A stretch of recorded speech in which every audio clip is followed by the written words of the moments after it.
तो hello guys. तो आप सबको मेरा फिर से एक बार स्वागत है मेरी वीडियो में। तो आज मैं आपको बताने जा रहा हूँ कि कंडीशनल स्टेटमेंट पाइथन में क्या होती है। तो आप मेरी वीडियो को पहले सब्सक्राइब करिए, लाइक करिए और जितना हो सके शेयर करिए। तो आज कंडीशनल स्टेटमेंट है। तो कंडीशनल स्टेटमेंट होती है पाइथन में, जो कि ऐसी स्टेटमेंट होती है जो कंट्रोल करती है फ्लो प्रोग्राम का। तो इसी स्टेटमेंट के बेस पर आपकी कंडीशंस काम करती हैं। जैसे कि आपकी आ गई इफ एल्स स्टेटमेंट। तो ये इफ स्टेटमेंट होती है, 3 तरह की आपके पास स्टेटमेंट होती है। If statement, if else statement और इफ और एल्स स्टेटमेंट। तो आइए पहले जानते हैं इफ स्टेटमेंट। तो इफ स्टेटमेंट वो होती है जब आपको एक पर्टिकुलर कंडीशन को अप्लाई करना है या एग्जीक्यूट करना है। तो उसका पहले आप सिंटैक्स देख लीजिए। इफ लिखेंगे, फिर आपको कंडीशन लगाएंगे, फिर आपकी कोलन्स आ जाएंगे, फिर आपको जो कोड डालना है वो आपका यहाँ पे एग्जीक्यूट करना है, ठीक है। और आपको फिर उसका प्रिंट बनाकर करना है एग्जीक्यूट। तो for example, if I is equal to YouTuber, अगर मैं यूट्यूबर हूँ तो प्रिंट यस। तो ये एक स्टेटमेंट हो गई।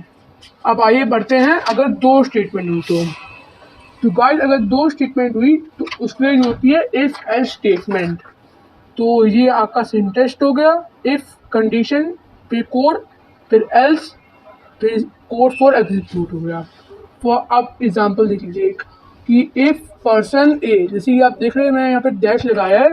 तो ये रूल्स होते हैं कि आपको स्पेस नहीं देनी है लिखते समय। स्पेस अगर आपको देनी है तो आपको नीचे से डैश लगाना पड़ेगा। फिर if person A is equal to 18, तो यहाँ पे कॉलन लगाया, तो print you are an adult. Else print you are not an adult. देखिए मैंने एल्स के बाद कॉलन लगाया है। तो ये बता रहा है कि अगर आप 18 हैं तो आप एक अडल्ट है, अगर आप 18 नहीं है तो आप एक अडल्ट नहीं है।